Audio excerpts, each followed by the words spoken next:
My name is Lyra Anderson, 29 years old. Every December, the men in my family gather for what they call the Anderson Family Investment Trust meeting. They wear their best suits, polish their cufflinks, and talk about money they didn't earn. It's tradition. Wealth and wisdom passed down like a family heirloom, except only to the men. That morning, the air in my father's dining room smelled like burnt coffee and old pride. The mahogany table gleamed, reflecting 6 faces: Dad, Uncle Bob, Uncle Tom, my brother Marcus, my cousin Derek, and me, the only woman. My seat was by the window, just like always.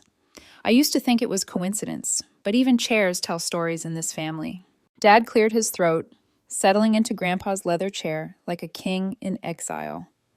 Markets have been volatile, he began, scanning his printed agenda, but the Anderson money stays strong. Uncle Bob nodded solemnly. Exactly. Discipline separates us from amateurs. We think generationally. Their words bounced around the room like echoes from a dusty textbook. I stirred my coffee, watching the men congratulate themselves for management they didn't actually perform. Wellington Investment handled all of it for a 1.5% annual fee. I'd memorized that number as a teenager, the cost of their delusion. Dad looked up. Lyra, are you listening? I smiled faintly. Every word. Good. Maybe one day you'll understand enough to manage your own savings account. The table chuckled. My brother smirked.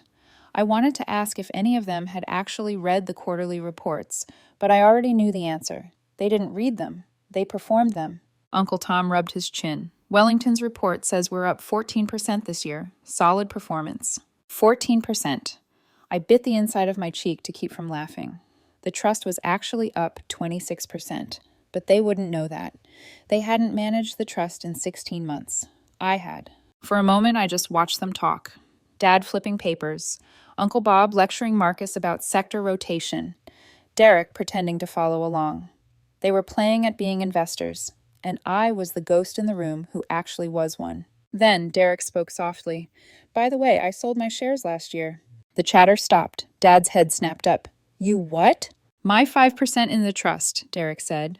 To Lyra. The silence was sharp enough to draw blood. Dad's voice cracked. You sold your stake to Lyra? Yes, she offered above market value. I wanted capital for other investments. Dad turned to Uncle Tom. Tom, tell me you didn't. Uncle Tom sighed. I sold mine too. 20%. 18 months ago. Dad blinked like he'd been slapped. Marcus? My brother shrugged. 10%. I needed startup funds for the restaurant. Lyra made me a good deal. Dad stared at me, the color draining from his face. How much do you own? 65%, I said calmly. Uncle Bob's laugh was short and nervous. That's impossible. Tom's share alone is worth over $8 million. I spent $22 million total, I replied. All legal, all documented. It's in the trust filings. Dad's hands clenched. Where did you get $22 million? I earned it. He barked a hollow laugh. You're a financial analyst. That's a middle-income job. I was an analyst, I corrected.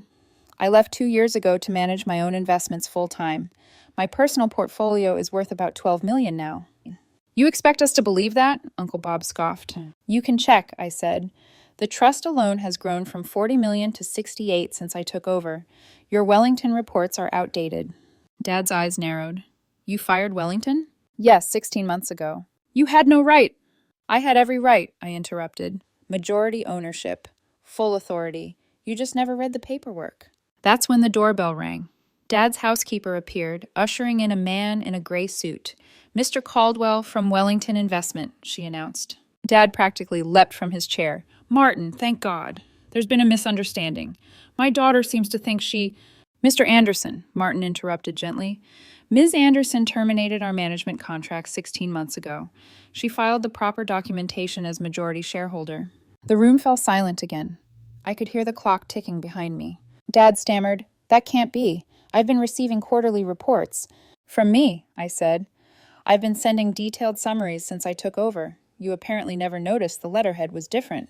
Uncle Bob's face reddened. This is absurd. How could Wellington just allow this? Everything was by the book, Martin said. She had the ownership, the authority, and frankly, the performance to justify it. He hesitated, uncomfortable. Our firm no longer has any relationship with the Anderson Trust. Dad sat back, eyes glazed. Then who's been managing our portfolio? I have. I looked at each of them. Dad, Uncle Bob, Uncle Tom, Marcus, Derek. I restructured the entire portfolio, reduced management fees to zero, rebalanced allocations. The result? 26% growth in 18 months. No hidden commissions, no overpriced funds, just actual management. Dad stood pacing. You can't just come in here and change everything. I didn't come in, I said quietly. I was never let in, so I built my own door. He stopped pacing, his jaw tight. This is why women shouldn't what? I asked, my voice like glass. Shouldn't learn about finance? Shouldn't build wealth? Shouldn't outperform the men who told them they couldn't? Uncle Bob muttered, "This is insane." What's insane, I said, is paying professionals to underperform the market while mocking your daughter for knowing better. The air was electric, everyone afraid to breathe. Dad finally asked, low and trembling, "What happens now?" "Now," I said, "we vote." Uncle Tom leaned forward. "Vote on what?" "On who manages the trust going forward," I replied. "As majority shareholder, I propose to continue under my management, but I'll let the rest of you weigh in if you still want a voice." Dad stared at me like he didn't recognize me. "You're serious?" "Completely." The room stayed frozen. Only the faint hum of the refrigerator cut through the silence. My pulse thudded in my ears. Years of dismissal, mockery, exclusion, all boiling down to this moment. Uncle Tom exchanged a glance with Marcus. Derek looked down at his hands. Uncle Bob's breathing grew shallow. And my father, once so certain of his authority, stood speechless in his own house. The silence stretched until it cracked. "Let's take the vote," I said. And that's where everything began to change. When I was 16, I asked my father why women weren't allowed in the family trust meetings. He smiled like I'd just asked why the sky was blue. "Because, sweetheart," he'd said, patting my head, "investing requires a certain analytical mindset. You're better with creative things. Leave the financial strategy to us." That was the day I stopped asking, but I didn't stop learning. At night, I'd sneak into his study after everyone was asleep. The library smelled of cigar smoke and old paper. Shelves lined with financial tomes stood untouched, spines uncracked, dust gathering like irony. I read every single one. By the time I graduated high school, I knew more about compounding interest and risk diversification than Dad ever had. In college, while my friends spent their allowances at bars, I opened a brokerage account with $3,000 saved from summer jobs. I made small trades at first. Amazon, Nvidia, some biotech stocks that failed spectacularly. I lost sleep over those losses, then learned what they were worth, tuition in a better classroom. By 23, I'd turned that $3,000 into $45,000. At 25, it was $280,000.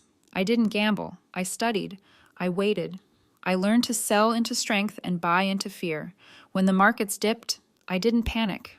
I saw opportunity. My patience became my weapon. Meanwhile, my father and uncles kept bragging about Wellington's brilliant management, oblivious to the 1.5% they were bleeding each year in fees. By 27, my portfolio crossed $1.8 million.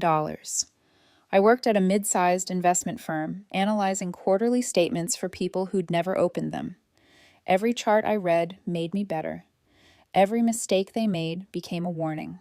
But I wasn't just learning finance, I was learning them. The way the men in my family trusted their comfort more than their competence. The way they'd rather keep appearances than admit ignorance. When I discovered that the Anderson Trust was structured as a limited partnership with transferable shares, I realized something monumental.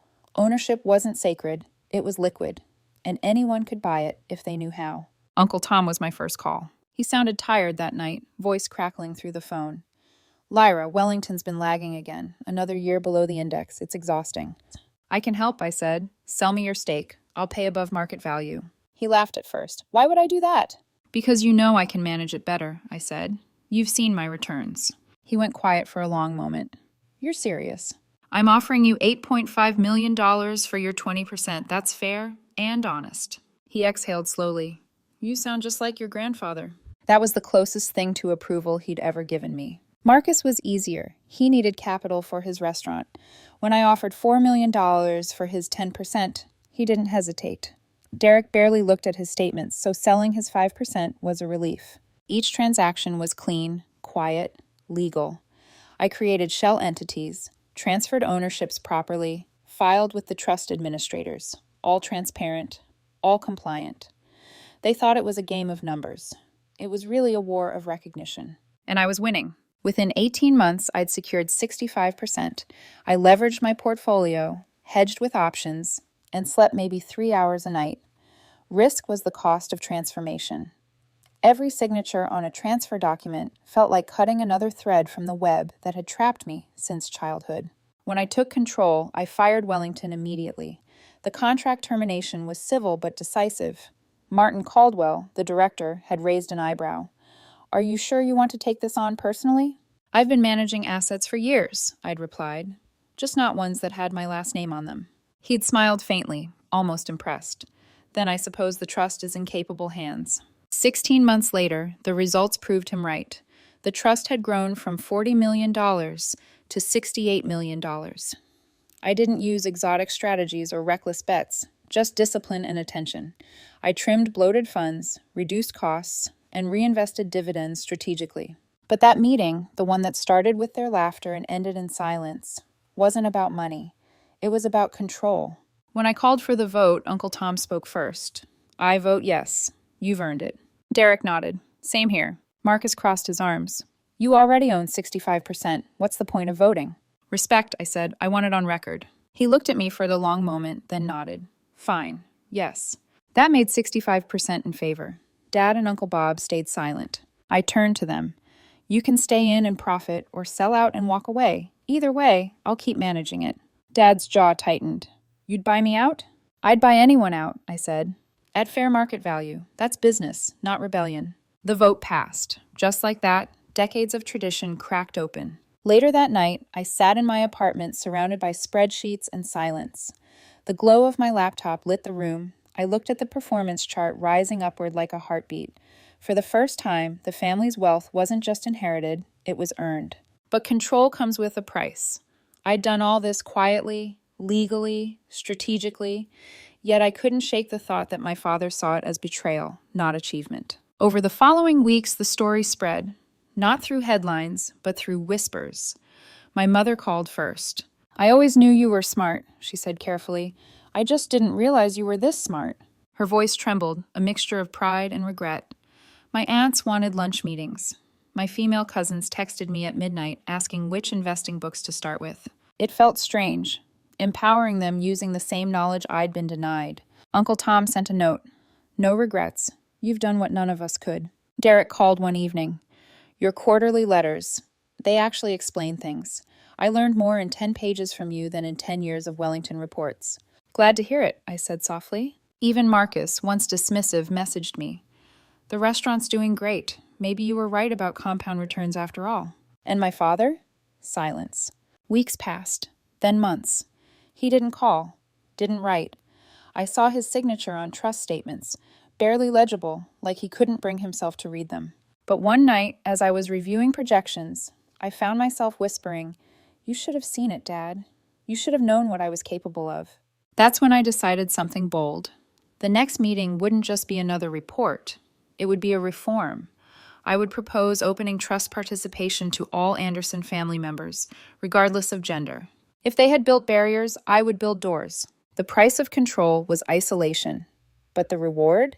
The chance to rewrite the rules that kept me, and every woman before me, silent. 6 weeks after the meeting, my father finally called. His voice was smaller somehow, stripped of its usual certainty. "Lyra," he said, "can we meet in person?" We chose a coffee shop halfway between our homes, neutral ground. He arrived early, something he hadn't done since I was a child.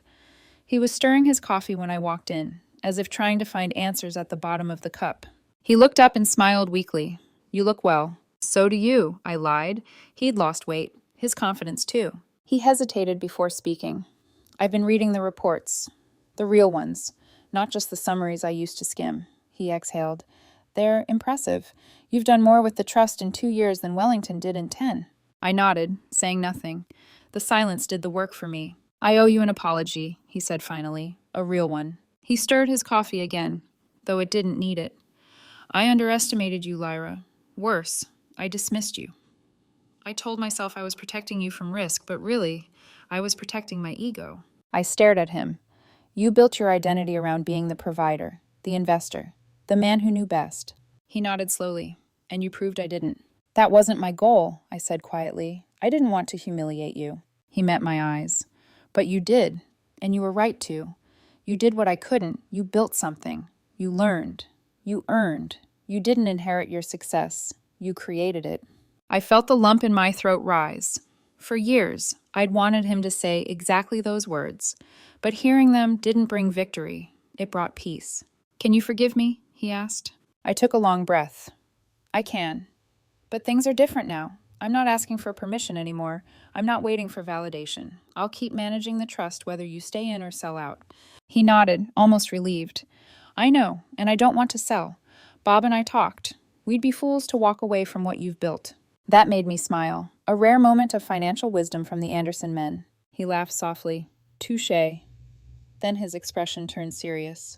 We'd like to learn, though. For real this time. No pretending, no pride. Then you start by admitting what you don't know, I said. He lifted his cup. Lesson 1 accepted. When the next annual meeting arrived, I sat at the head of the table, Grandpa's old seat. My father had insisted on it. Lyra's leading the meeting, he said as everyone settled. She's the portfolio manager, the majority shareholder, and frankly, the only one here who knows what she's talking about. I almost didn't recognize his tone. Humility. The room had changed since last year. Uncle Tom smiled warmly. Marcus and Derek had notebooks ready. Even Uncle Bob, still stiff, still skeptical, sat up straight, listening. I opened my laptop and began. The trust is up 21% this fiscal year. Our assets now total $82 million. Costs remain low, and we've maintained a balanced exposure across sectors. They listened, really listened. The same men who once rolled their eyes now took notes. When the formal report ended, I clicked to the final slide. There's one more motion I'd like to propose, I said. I want to open trust participation to all Anderson family members, regardless of gender. A ripple went through the room. Uncle Tom spoke first. Agreed. It's overdue. Marcus nodded. Absolutely. Derek smiled. The women in this family deserve a seat at the table. I looked at Uncle Bob last. He sighed. Fine. Though I expect most of them will outperform us. Probably, I said. Dad leaned back in his chair, eyes glistening. Your grandfather would have been proud, he murmured. He started this trust to protect the family's legacy. You've done more than that. You've evolved it. He never excluded women, I said. That was your generation's innovation. Dad chuckled softly. Fair point. We added prejudice and called it tradition. The motion passed unanimously. The first inclusive vote in Anderson history. When the meeting ended, I walked them out one by one. The house felt lighter somehow, like a chapter had closed and a new one was waiting just beyond the door. Dad lingered behind. Thank you, he said, for being patient with us, for being better than we deserved. Just trying to make the trust worth its name, I said with a small smile. That night, I drove home under a sky as black as ink. The dashboard lights reflected on my hands, steady now, the way they weren't when I started all this. I thought about where it began, a 16-year-old girl sneaking into her father's library to read books no one else touched. I thought about all the times I'd been told to leave the numbers to the men, about every condescending smile, every seat by the window. And I thought about where I was now, managing over $100 million in assets, leading a family that once refused to see me as capable. They said I didn't have the analytical mindset. I had the only analytical mindset in the room. They said I'd never own stocks. I owned their entire portfolio. They said I should leave it to professionals. I became the professional. Sometimes the best revenge isn't loud. It's measured. It's in the compounding returns they once mocked. It's in the quiet click of respect finally earned. Weeks later, I got a message from my mother. Your cousin Jenna wants to talk about investing. I told her you're the expert in the family now. Proud of you, sweetheart. I smiled and typed back, happy to help. That's what victory looked like.